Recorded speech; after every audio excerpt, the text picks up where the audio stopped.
Hello, नमस्कार, आदाब, सत श्री अकाल और अस्सलाम वालेकुम। मैं हूं मोहम्मद अहमद काज़मी, लेकर आया हूं आपका पसंदीदा कार्यक्रम आपके रूबरू।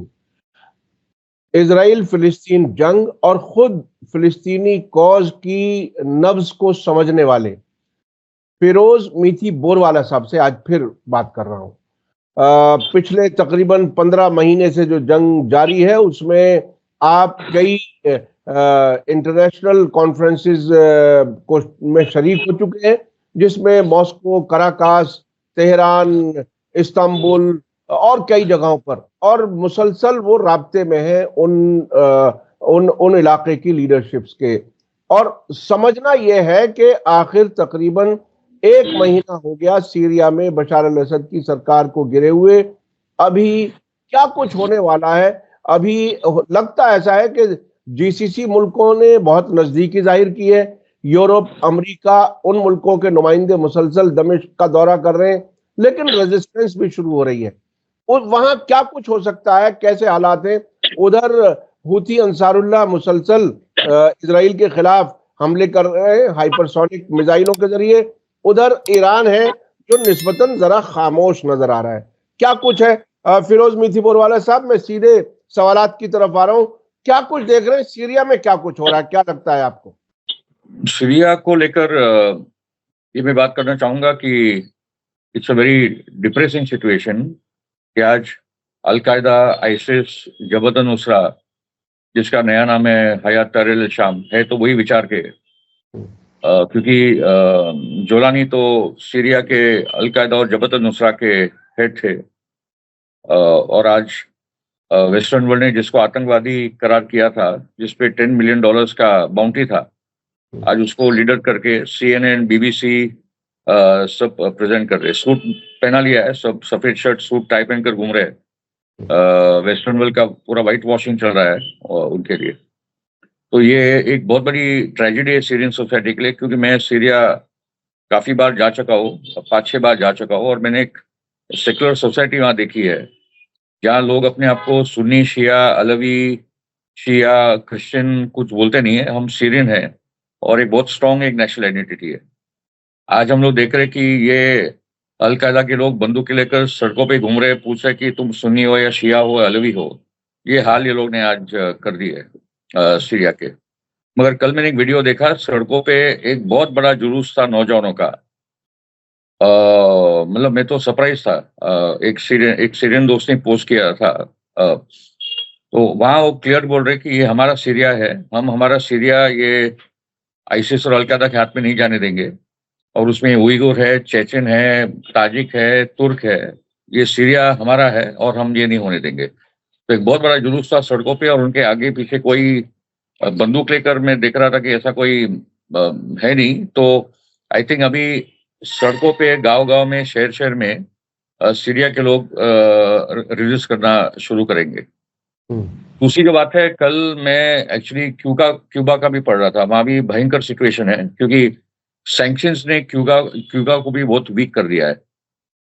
ये समझना ज़रूरी है कि पिछले 14 साल में 2011 से जो पूरा आक्रमण सीरिया पे शुरू हुआ, प्लान तरीके से कि ये देश को तोड़ा जाए, तो सैंक्शंस ने बहुत बड़ा रोल प्ले किया है सीरिया को वीक करने में। क्योंकि जो नॉर्थ ईस्ट का इलाका है, जहाँ उनकी खेती तेल ऑयल है, वो तो कुर्द और अमेरिका के हाथ में था, आज भी है। पूरा रेवेन्यू जो है वो तो सीरिया के हाथ पास था ही नहीं। और दूसरी जो गलती की मैं मानता हूँ सीरियन सरकार ने, और वो भी रशिया, ईरान, तुर्की के बोलने पे, कि जितने हार रहे थे, जितने आतंकवादी गुट, ऐसे कुछ 16 थे, उनको जाने दिया सबको इडलिब में। मतलब वो हारते थे, मान लो कि डारा में साउथ में हारे, वहाँ हारे, उनको बस में बिठाया और सबको इडलिब भेज दिया। तो इडलिब होते-होते बन गया इडलिबिस्तान, और वो उनका सेंटर बन गया। वहाँ सब आतंकवादियों को ट्रेनिंग, पैसा, हथियार, एडवांस वेपन्स, ये सब देने में इडलिबिस्तान बन गया, और वहीं से फाइनली आक्रमण हुआ। तीसरी जो आई थिंक गलती हुई असद सरकार से, कि पिछले 2 सालों में, खास करके जब वो अरब लीग में वापस लिए गए, वो यूएई और सऊदी के ज़्यादा करीब आए। उनका बोलना था कि एक्चुअली इतनी बुरी परिस्थिति बन गई थी सैंक्शंस की, कि असद भी आई थिंक, और उनकी भी जो सरकार है, वो कन्फ्यूजन में आ गई। और वो चाहते थे कि कुछ भी तरीके से वेस्टर्न वर्ल्ड से कोई ना कोई समझौता हो जाए और ये सैंक्शंस हटाए जाए। इसलिए हम लोग देख रहे थे कि 7 अक्टूबर के बाद जब बहुत एक नॉर्मल चीज होनी चाहिए थी, गोलान हाइट्स में से भी अटैक करना इसराइल पे, जैसे हिजबुल एक्टिव था, जैसे हमास एक्टिव था, वैसे गोलान हाइट्स का एक फ्रंट खुल जाता तो बहुत बड़ा फर्क पड़ता, मगर हुआ नहीं। तो अगर आप रेजिस्टेंस के साथ हो तो आपको एक क्लियर भूमिका लेकर आगे बढ़ना चाहिए था। ये भी आई थिंक एक बहुत बड़ा स्ट्रेटेजिक मिस्टेक हुई है। रशिया ने जो प्रॉब्लम क्रिएट किया है कि वो कहता रहा कि जहां तक आतंकवादी है मैं उसके खिलाफ सीरिया को सपोर्ट कर रहा हूँ, मगर इसराइल का मैटर आपका अलग है मामला है। तो लगातार इसराइल के हमले चलते रहे सीरिया पे, और जो S-400 मिसाइल अगर वो टाइम पे पुतिन ने दे दिए होते असद को, तो वो मिसाइल से तो आराम से जवाब दे दिया गया होता। तो ये सब फैक्टर्स थे जो, और उसके साथ करप्शन बढ़ते गया, क्योंकि जब सैंक्शंस होता है, जब गरीबी फैलती है, तो करप्शन के भी लेवल्स बढ़ते हैं। और फाइनली आई थिंक असद के लिए within the government also support कम होते गया, and finally one day he left. तो वो एक बहुत बड़ी मतलब बहुत बड़ा ट्रेजेडी टाइप हो गया, क्योंकि खास करके जो माइनॉरिटीज है, जो क्रिश्चियंस है, शिया अलवी है, उनके लिए भी बहुत बड़ा, और सेक्युलर जो सीरियन समाज है, क्योंकि 30% अगर मान लो कि माइनॉरिटीज है और 70% सुन्नी है, तो उसमें कितना बड़ा सुन्नी तबका एक्चुअली आइसिस अल कायदा का सहता, मैं तो नहीं मानता, उनके साथ मेजोरिटी है। आज सड़कों पे लोग बंदूक लेकर घूम रहे हैं, सीरियन आर्मी है नहीं, सीरिया की पुलिस है नहीं, तो लोग डर के मारे घरों में बैठे हैं। वरना जैसे जैसे परिस्थिति बदलेगी, लोग ये पागलों के खिलाफ सड़कों पे आएंगे, और ये ताजिक, उज़्बेक, उइगुर आज जो राज करने का ख्वाब देख रहे हैं सीरिया पे, ये सबको ये लोग भगा देंगे। दूसरी जो बात है कि इसमें तुर्की और कतर का तो रोल है ही, मगर America, Israel, France, Britain, Germany, ये सभी पावर्स है जिन्होंने 2011 से प्लान तरीके से ये जिहादी को दुनिया भर में 80 से 100 कंट्रीज के जिहादी को जमा किया है। और अभी आप समझिए सीरिया की पोजीशन, इसकी आबादी दिल्ली से ज्यादा है, 2.5 करोड़ की आबादी है। ओके, 2.5 करोड़ की आबादी है। एक छोटे देश पे इतने बड़े लेवल का आक्रमण, और 2011 के पहले Syria was a zero debt country, कोई का कर्जा नहीं था, वो सक्षम थे अपना तेल और अनाज वनाज अपने देश में सब हो जाता था, एक्सपोर्ट नहीं करते थे मगर हो तो जाता अपना। मगर 2007 और 8 में जो तेल मिला है ईस्टर्न मेडिटेरियन में, वो एक बहुत बड़ा कारण था सीरिया पे हमला करना। और उसके साथ जो पाइपलाइन की जो बड़ी लड़ाई है, ये pipeline Qatar, Saudi, Jordan, Syria, तुर्की से यूरोप जाएगी, या ये पाइपलाइन रशिया, ईरान, इराक वाली बनती, तो Asad was supporting the Russian Iran pipeline. ये पाइपलाइन के कारण बाद में कतर ने बड़ा फंडिंग किया तुर्की को, और ये पूरा जिहादियों का पूरा बखेड़ा उन्होंने दुनिया भर में खड़ा किया। लिबिया में उन्होंने गद्दाफी हटा के बाद वो सबको, आईसिस वगैरह को तुर्की एक्सपोर्ट किया गया, और वहां से फिर वो ये आक्रमण हो रहा था। अच्छा इजराइल ने बड़े पैमाने पे ये सभी आतंकवादी गुटों को, और ये खुली न्यूज है, वो बोलते भी है कि आईसिस, अलकायदा, हयात तहरीर शाम, जो भी आप बोलो, ये सबको प्लान तरीके से इजराइल ने फंड और हथियार और ट्रेनिंग और इंटेल और सब कुछ दिया जी। अब ये बताइए कि फिलिस्तीन कॉज जहां पहुंच चुका, और एक बहुत ही उम्मीद की किरण नजर आ रही थी कि इजराइल की तबाही तकरीबन सामने नजर आ रही है। 10 लाख से ज्यादा लोग छोड़ के जा चुके हैं, रोजाना सरकार के खिलाफ प्रोटेस्ट हो रहे हैं, फौजी लड़ना नहीं चाहते, ऐसी हालत तक पहुंच चुके थे, तो फिलिस्तीन की उम्मीदें बढ़ रही थी। आप एक लंबे अरसे से फिलिस्तीन कॉज को बहुत नजदीक से देखते भी हैं, बहुत आपके लोग कांटेक्ट में हैं। आप ये बताइए कि फिलिस्तीन कॉज अब कहां खड़ा है, क्या कुछ होगा? वो जो गाजा के बेसहारा लोग ठिठुर रहे हैं, सर्दी में बच्चे मर रहे हैं, दवाएं नहीं पहुंच रही, खाने पीने को नहीं पहुंच रहा है, उन लोगों पर क्या बीत रही होगी? अब वो कहां चला गया वो इशू? अब क्या लगता है आपको?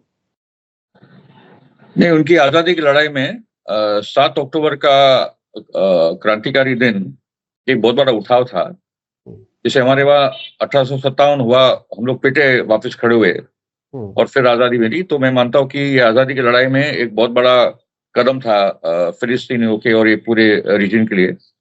इसमें कुछ स्ट्रेटेजिक गलतियां हुई है, मैं मानता हूं कि in fact as far as Gaza is concern, ये तो बोलना बहुत जरूरी है कि बहुत सफरिंग है। 3 लाख से ज्यादा लोग मरे हैं। ये जो 45,000 50,000 का आंकड़ा है, ये झूठा आंकड़ा है। 3 लाख से ज्यादा लोग यहाँ मर चुके हैं गाजा में। मतलब 23 लाख की आबादी आप गिनो तो 12% आबादी उनकी मर चुकी है। That is the figure. It is a total Holocaust. इतना मैसिव वॉर क्राइम है, ऐसा दुनिया में हुआ नहीं है। ओके। और 5 हिरोशिमा नागासाकी के बम के बराबर का अटैक गाजा पे हुआ है। ये आज का हम लोग हिरोशिमा नागासाकी की बात करते हैं, उससे भयंकर सिचुएशन गाजा की है। मगर आज भी गाजा के लोग, फिलिस्तीनियों ने सरेंडर नहीं किया है, ये पहला बोलना बहुत जरूरी है। सफरिंग भयंकर है। पूरा साफ हो चुका है, टेंट लगी है, वहां भी बरसात हो रही है, वहां भी पानी भर रहा है। ऊपर वाला क्या मतलब कब तक ये चलता रहेगा, God knows. But the point is that ये लड़ाई में फिलिस्तीनियों ने प्रूव कर दिया है कि हम अपना आखिरी दम तक हमारी आजादी की लड़ाई छोड़ेंगे नहीं। नंबर 1। नंबर 2, आज भी जो नेतन्याहू का था प्रिजनर्स को छुड़ाना है, वो कर नहीं पाए इतने टाइम से बाद। एक फोटो आया था, जो लड़की प्रिजनर है वो हट्टी कट्टी है, उसको खाना पीना बराबर से मिल रहा है। फिलिस्तीनों को खाना कम पड़ रहा होगा, मगर इनको तो वो लोग बराबर से संभाल रहे हैं। ठीक है। और निगोशिएशन चल रहे सीज फायर के। हमास पीछे हट नहीं रहा है कि सीज फायर करना भी है तो वो फेयर टर्म्स पे हो, वरना हम तो लड़ते रहेंगे। तीसरी जो बात है कि 27 जनवरी को लेबनान और इजराइल का भी टाइम खत्म हो रहा है सीज फायर का। और अगर वहां से इजराइल पीछे नहीं हटा तो हिजबुल्लाह ने बोला कि खत्म होते 1 घंटे के बाद हम लोग अपना काम चालू कर देंगे, क्योंकि लेबनान से इजराइल को जो हमारे इलाके उनके छोटे मोटे कब्जे में, उनको वहां से निकलना है। इसी संदर्भ में मैं मानता हूं कि जो पूरा रेजिस्टेंस एक्सिस है उनको अपना रिवर्क करना पड़ेगा, जो उनका स्ट्रेटेजी रहा है।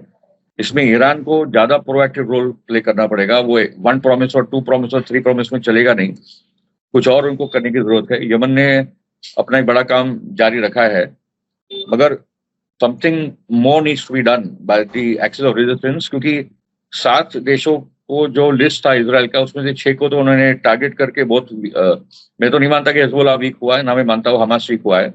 वो अभी भी बहुत स्ट्रांग है, स्पेशली हिजबुल्लाह तो बहुत स्ट्रांग है, वो तो तैयार बैठा है। और जो 2 महीने का टाइम मिला है उसमें तो उन्होंने बहुत अपना रिवर्क कर दिया होगा, रीआर्म कर दिया होगा।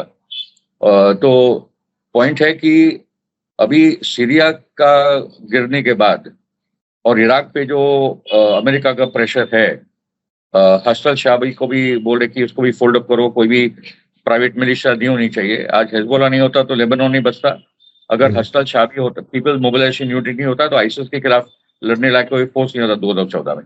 तो ये जो पीपल्स मिलिशियाज है वो तो बहुत जरूरी है ये लोग के हिफाजत के लिए। पर इराक पे बहुत बड़ा प्रेशर है। अभी वो देखना है कि इराक कैसे इसको झेलता है, क्योंकि ये जो आईसिस अलकायदा के फोर्सेस को जो भी सीरिया मिला है, तो लेबनान के लिए खतरा है, इराक के लिए खतरा है, ईरान के लिए, क्योंकि फाइनल टारगेट तो ईरान ही है। तो अभी तो ये जो पूरा सीरिया वाला चैप्टर खुला है, उसमें तो बहुत सारे और चैप्टर्स आने वाले हैं। उसके साथ तुर्की ने जो भयंकर रोल प्ले किया है, वो आज कुर्दों पे बड़े पैमाने पे सीरिया में हमला कर रहा है। ओके। और कुर्द खड़े उनके सामने। और एक्चुअली कुर्द आज भी बोल रहे कि हमको अपना अलग देश नहीं चाहिए, ये जो अलग अलग देश है उसमें हम लोग ऑटोनॉमस प्रोविंसेस दे दो, उसमें आराम से हम लोग दिएंगे। मगर एर्दोगान का भी एक बहुत बड़ा प्रॉब्लम तुर्की में है। उसके साथ तुर्की में अलवी बड़े पैमाने पे भी सड़कों पे आए हैं, क्योंकि वो देख रहे कि जो अलवी है सीरिया में किस किस्म से उनपे ज्यादती हो रही है। और खुलेआम बोल रहे हैं कि क्रिश्चियंस को निकाल दो सीरिया में से, शिया को निकाल दो और अलवी को खत्म करो। अलवी और शिया का एथनिक क्लेंजिंग और मैसेकर, ये उनका एजेंडा है। उनके बड़े बड़े लीडर, ये आईसिस और अलकायदा और हायर तहरीर शाम के जो लीडर्स है, वो खुलेआम ये सब बयान दे रहे हैं। मगर ये प्रॉब्लम तुर्की में भी जाएगा, वो भी समझ ले कि ये चैप्टर तुर्की लिए भी बहुत खतरा है। तुर्की ने नेटो का पार्ट होने के बावजूद और उसका जो ऑटोमन एजेंडा है कि वो फैले, कि आज वो तो सीधा का सीधा बोले कि नॉर्दर्न सीरिया एलोपो का तो मैं ले लूंगा। साउथ के इलाके में इजराइल आके बैठ चुका है। HTS हायर तहरीर शाम को कोई टेंशन नहीं है बातों का। लोकल लोग आज इजराइल का मुकाबला कर रहे हैं वहां जमीन पे। गांव गांव के लोग खड़े हो गए कि हमारे गांव में इजराइल को अलाउ नहीं करेंगे। मगर हायर तहरीर शाम, जोलानी, ये जो भी अलकायदा आईसिस के लोग बैठे हैं उनको कोई तकलीफ नहीं है। उनका तो सीधा बोलना है कि हम इजराइल के साथ, हमारा कोई प्रॉब्लम नहीं है, हम इजराइल के साथ काम करेंगे। आगे जाके मैं तो मानता हूँ कि इजराइल की एम्बेसी भी खोल देंगे। बिल्कुल। मैं थोड़ा सा उस तरफ हाँ। मैं थोड़ा सा उस तरफ आना चाहता हूँ। आपने जिक्र किया कि रूस ने एक बड़ी गलती की सीरिया को ये कह करके कि मैं टेररिज्म के तो खिलाफ हूं, लेकिन इजराइल वाला मामला जो है वो अलग है, उससे मुझे कोई मतलब नहीं है। असल में इसी को ये बहुत ही इंपॉर्टेंट हिस्सा है। टेररिज्म इजराइल के जरिए ही फैलाया जाता है। यानी आपने जख्म के ऊपर का खून साफ कर दिया, इलाज करने के लिए आप तैयार नहीं है, तो इसका मतलब रूस भी काफी हद तक जिम्मेदार है। क्या रूस को मालूम नहीं है कि उसके पास इंटेलिजेंस रिपोर्टें नहीं है कि ये आईसिस और ये सारे उन्हीं के खड़े किए हुए हैं, और टेररिज्म के नाम पर बिल्कुल पूरी ऑर्गेनाइज्ड फौज की तरह से उन्हें डॉलर्स में तनख्वाह देना, बेहतरीन हथियार देना, क्या सरकारों के बगैर ऐसा हो सकता है? ये बात रूस को समझ नहीं आई। इसका मतलब क्या वो रूस इजराइल के साथ हैंड इन ग्लोव्स रहा और इधर भी ईरान और सीरिया के साथ भी जुड़ा रहा? क्या ये क्यों, कैसे? देखिए, मैं रशिया 3 बार ये साल जा चुका हूँ। ये मुझे समझ में आ गया कि जूइश लॉबी बहुत पावरफुल है रशिया के अंदर भी।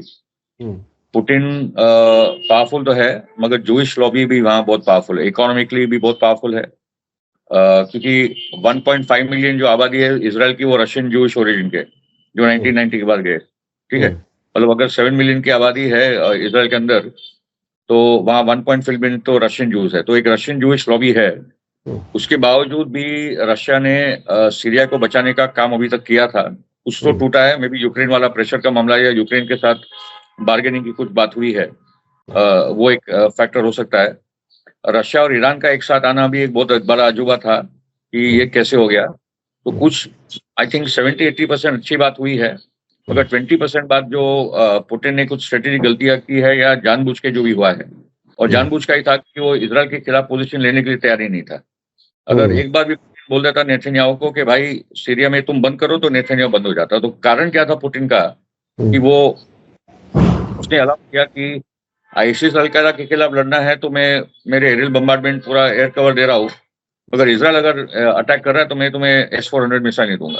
ओके, और उसमें तो ये प्रॉब्लम आ कि कहीं ना कहीं ईरान को भी वो देना चाहिए था, ये advance anti aircraft missile system Iran भी नहीं दे पाए। So we have to understand what really happened to Syria. और उसके साथ जो मॉडर्नाइजेशन की बात रशिया और ईरान कर रहे थे, वो भी सीरिया की सरकार ने वो नहीं किया काम।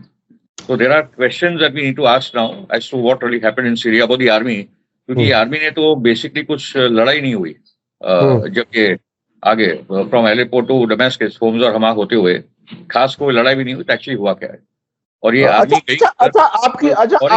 कि इजराइल ने पूरा का पूरा उनके नेवल बेसेस, एयरपोर्ट, उनकी फैक्ट्रियां, पूरा जो सीरिया का आर्मी का जो इंफ्रास्ट्रक्चर है वो तो इजराइल ने तबाह कर दिया है। बिल्कुल, और एसटीएस और सब देखते रहे, क्योंकि मैं तो मानता हूँ कि आज जो इजराइल में आके बैठा है वो एसटीएस को प्रोटेक्ट करने के लिए बैठा है। अभी जब हमारी आपकी बात हो रही है, अब से कुछ घंटे पहले ईस्टर्न सीरिया में अमेरिका ने हमला किया ये कह करके कि ये इमिनेंट थ्रेट था हमारे सामने, हमने उसको हमला किया। यानी वो जहां चाह रहे हैं, इजराइल भी और अमेरिका भी जहां चाह रहे हैं सीरिया में उसकी तमाम ताकत खत्म कर रहे हैं। और ये दमिश्क में जो ये बैठे हैं जोलानी, वो डिप्लोमेट्स की तरह से बातचीत कर रहे हैं और उसी में बिजी हैं। अच्छा, एक चीज जो समझने वाली है आपकी इस बात से, जो एक नई चीज सामने आई जिस पर कभी डिस्कशन नहीं होता, अभी तक अमेरिका के बारे में तो कहा जाता है और वेल एस्टेब्लिश्ड है कि वहां ज्यूइश लॉबी बहुत मजबूत है और वो फैसले अपने तरीके से कराती है। मीडिया उसके साथ में, फाइनेंशियल इंस्टीट्यूशंस उसके हाथ में, सब कुछ उसके हाथ में, थिंक टैंक उसके हाथ में, पेंटागन और डिपार्टमेंट ऑफ स्टेट उसके हाथ में, व्हाइट हाउस में उसके अपने लोग। लेकिन रूस में ज्यूइश लॉबी जो आपने कहा कि काफी मजबूत है, उस पर कभी डिस्कस नहीं हुआ। इसका मतलब ये हुआ कि दोनों बड़े मुल्क, बड़ी ताकतें, उन दोनों में ज्यूइश लॉबी के लोग हैं, यानी प्रो इजरायली लोग हैं जो उनको इन्फ्लुएंस करते हैं। अब ऐसी हालत में इजराइल को खत्म करना या इजराइल के खिलाफ लड़ने वाले लोगों का मजबूत होना, वो कैसे कैसे हो पाए? क्या है वो? मतलब ये एक बड़ा सवाल है। अमेरिका की बात अलग है, रशिया की बात अलग है। रशिया में पुतिन ने बहुत बड़े कदम उठाए जूइश लॉबी के खिलाफ काउंटर करने के लिए। वो है, मगर इतने पावरफुल नहीं है, मगर है। और यूक्रेन वॉर में तो रशिया की जनता को समझ में आ गया कि जूइश लॉबी ने क्या रोल प्ले किया रशिया के खिलाफ। तो ये संघर्ष तो आगे बढ़ते जा रहा है रशिया में, तो उसके परिणाम हमको दिखते जाएंगे।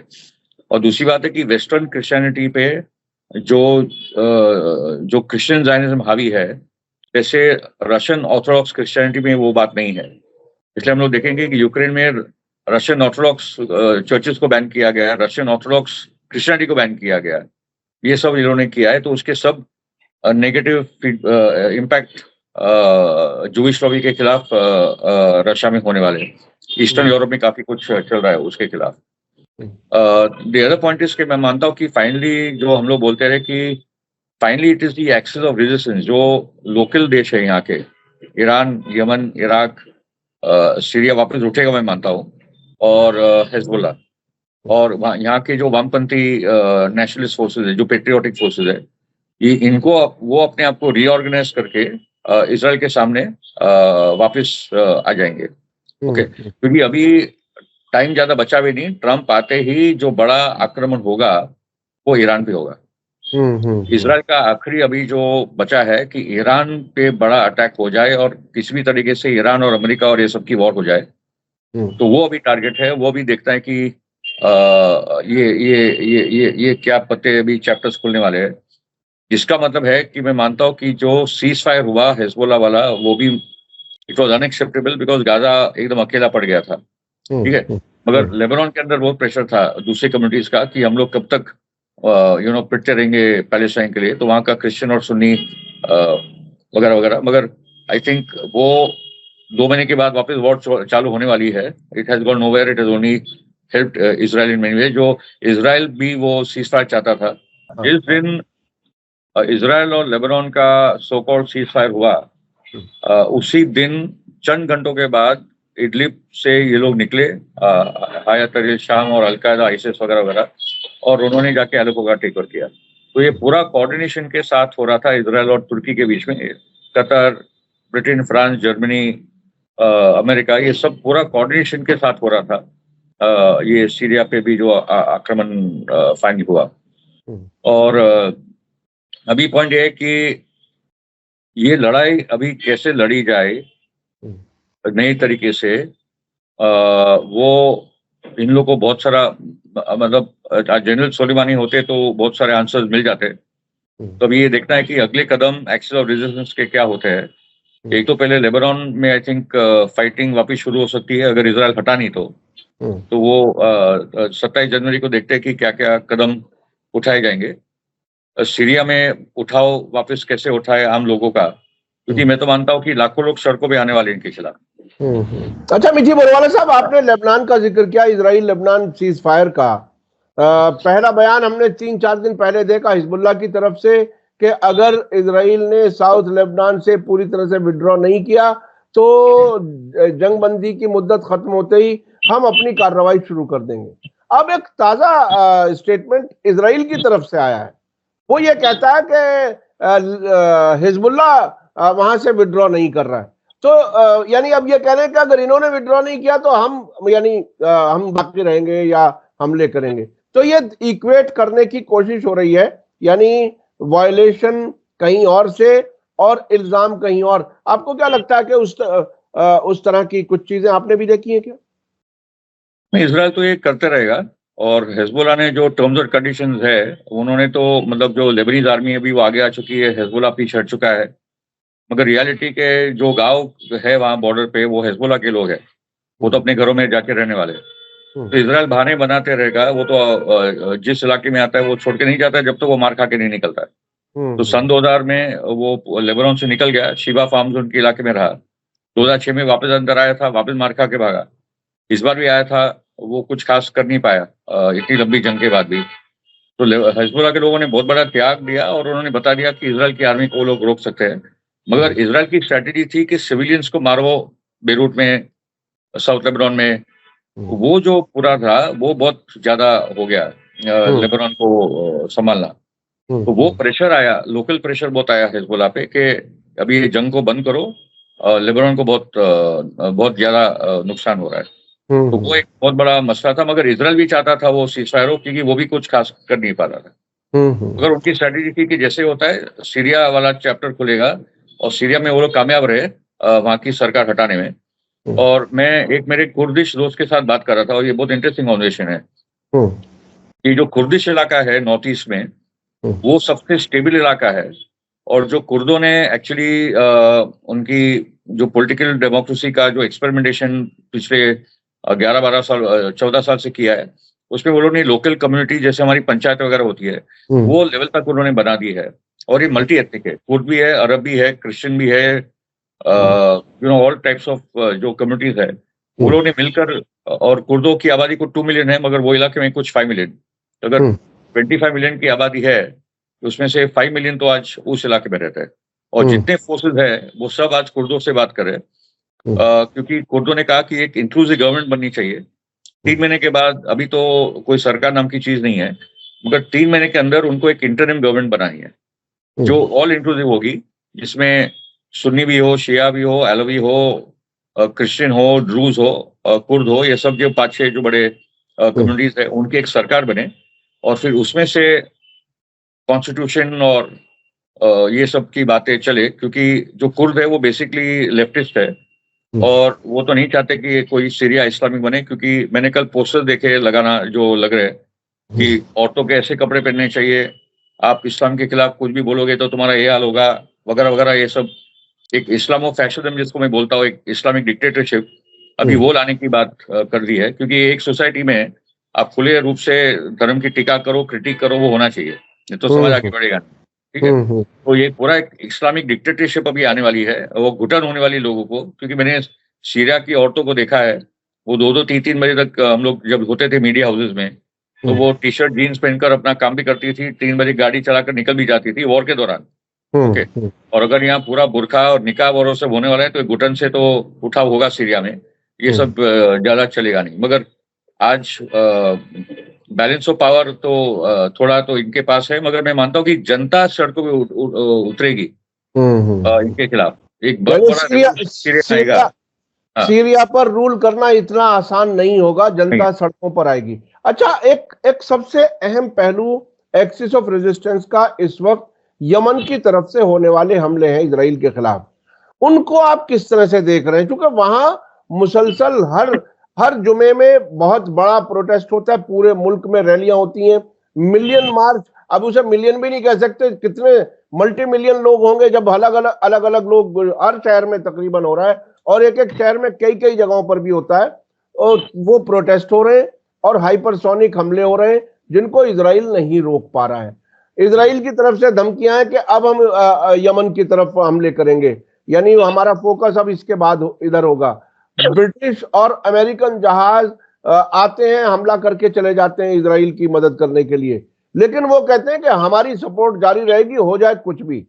आप उसको चूंकि एक लंबे अरसे से रेजिस्टेंस को नजदीक से आप देख रहे हैं, ये जो यहाँ की रेजिस्टेंस है, जो सरकार है, वो मिलिटेंट ग्रुप नहीं है, वो सरकार है। मुझे याद है एक बार हसन नसरुल्लाह ने कहा था कि वो सरकार है और हम एक ग्रुप हैं, तो बहुत फर्क है, वो बहुत ज्यादा कुछ कर सकते हैं। आपको क्या लगता है कि ये कहां तक ले जाएगा? जो ये कमजोरी टेम्परेरी आई है, उस कमजोरी का असर पूरा ना हो और वो मजबूती से लड़ते रहे, क्या कुछ देख रहे हैं उसमें?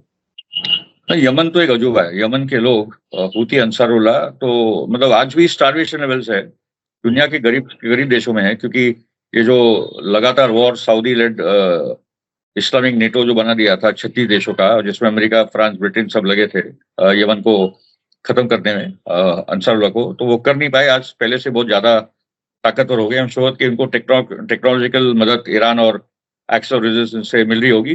मगर यार एक फुल फ्लेज स्टेट है, एक फुल फ्लेज आर्मी है, ये बहुत बड़ा फैक्टर है एक्स ऑफ रेजिस्टेंस को मजबूत करने में।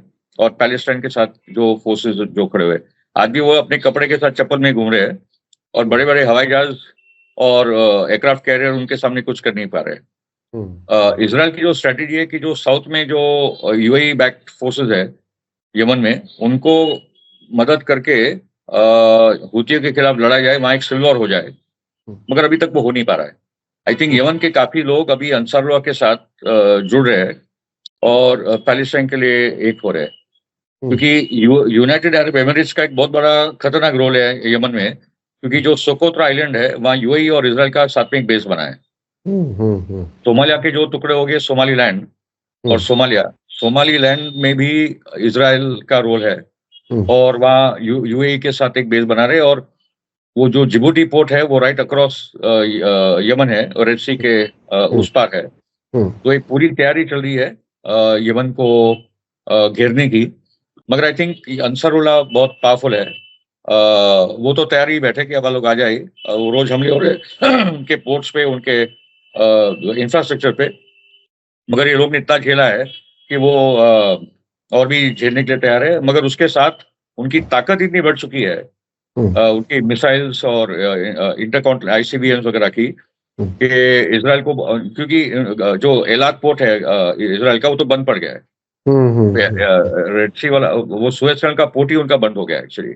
ओके, तो द पॉइंट इज के यमन का फैक्टर बहुत इंपॉर्टेंट है, मगर अभी ये देखना है कि इराक के अंदर हस्टल शाबी और दूसरे जो प्रो रेजिस्टेंस एक्सेस फोर्सेस है वो कैसे इसको ये प्रेशर को झेलते हैं, क्योंकि सुदानी के सरकार पे बहुत बड़ा अमेरिकन प्रेशर आ रहा है और उससे ज्यादा आने वाला है, क्योंकि उनको भी अभी ईरान से अलग करना है। बिल्कुल, इराक को ईरान से अलग करना वो एक बड़ा टारगेट है अमेरिका का, और शायद उसी वजह से वो फौजें भी नहीं निकाल पा रहे। यानी पार्लियामेंट ने 2020 में ही जनरल सुलेमानी के कत्ल के बाद में पार्लियामेंट ने रेजोल्यूशन पास किया था बाकायदा कि सारी विदेशी फौजें यहाँ से चली जाएं। ये मुसलसल वो कोशिश ये कर रहे हैं कि जो लोग भी ईरान के साथ हैं उनको या तो तोड़ दो या उन्हें अलग कर दो, और उस कोशिश में बहरहाल आयतुल्लाह सिस्तानी एक तरह से उसमें एक बहुत बड़ी रुकावट और बहुत बड़ी लीडरशिप है। पिछले दिनों इराक से खबर थी कि उन पर दबाव है कि वो ऐसा कोई फतवा दे दें इसको डिसमेंटल करने के लिए, लेकिन वहां से ऐसा कुछ अभी तक तो कहीं होने वाला नहीं है। तो ये बहुत ही मैं अपने दर्शकों को बता दूं, जिसके बारे में बताया, जिबूती का जो जिक्र किया फिरोज साहब ने, वो ये वही जगह है जो बाबल मंदब का एक इलाका, एक साइड जिबूती है और दूसरी तरफ ये यमन है जहां अदन वगैरह जहां पर है, और यही रास्ता बंद किया हुआ है पूरा इजराइल, अमेरिका और इजराइल आने वाले जहाजों के लिए, जिसकी वजह से इन तमाम मुल्कों की मुसीबतें बढ़ी हुई हैं और इकोनॉमी शटर कर दी है यमन के लोगों ने। तो बहुत बहुत शुक्रिया, कोई खास पहलू अगर कुछ रह गया हो तो आप बताएं। और एक बात खास करके भारत के दर्शकों के लिए, कि जो भारत का राइट विंग हिंदुत्व तबका खुश होता है इसराइल के और इसराइल को सपोर्ट करता है, वो समझ ले कि यही इसराइल है जो दुनिया भर के इस्लामिक आतंकवादी जिहादी को सपोर्ट करता है। और ये पूरी दुनिया के लिए खतरा है, भारत के लिए भी खतरा है, चाइना के लिए खतरा है, क्योंकि ये जो उइगुर आए थे सीरिया में, वो अभी उनका नेक्स्ट निशाना होगा जिंगजांग प्रोविंस, और ये पूरा सीआई का प्लान है। ये प्रॉब्लम हमारे कश्मीर में भी आएगा अगर हम लोग नहीं समझे तो। इसराइल का कोई दोस्त नहीं होता, वो अपने दुनिया में अपना कंट्रोल बनाने के लिए, दुनिया पे राज करने के लिए बैठा है। तो भारत के जो राइट विंग तबके जो मूर्खों की तरह इसराइल को सपोर्ट करते हैं, जब फिलिस्तीनी बड़े पैमाने पे नरसंहार हो रहा है, जो वॉर क्राइम्स हो रहे हैं, वो समझ रहे कि इसराइल की जो आइडियोलॉजी है, जूडाइज्म की जो आइडियोलॉजी है, जो चोजन पीपल ऑफ गॉड का कंसेप्ट है, वो अपने आप को दुनिया पे राज करना चाहते हैं। और वो इंडिया के लोगों को जिस नजर से देखते हैं, जो उनके कमेंट्स आते हैं, वो तो मैं बता भी नहीं सकता, और फालतू में हमारे लोग इसराइल के पीछे लगे हैं। ओके, यानी जो आईसिस अल-कायदा है वो सभी देशों के लिए खतरा है, वो फैलते फैलते अफगानिस्तान, पाकिस्तान, भारत सबके लिए खतरा है, हम लोग इस बात को जानते हैं। तो इसराइल की नीतियों को समझो, वो किसी का नहीं है, भारत का तो जरा भी नहीं है, ये जरा हम लोग समझ कर चले। मगर आखिरी में बोल दूं कि आज भी फिलिस्तीन के लोगों ने सरेंडर नहीं किया है। इसराइल आज बदनाम हो चुका है दुनिया में, उससे ज्यादा नफरत किया हुआ देश आज दुनिया में नहीं है।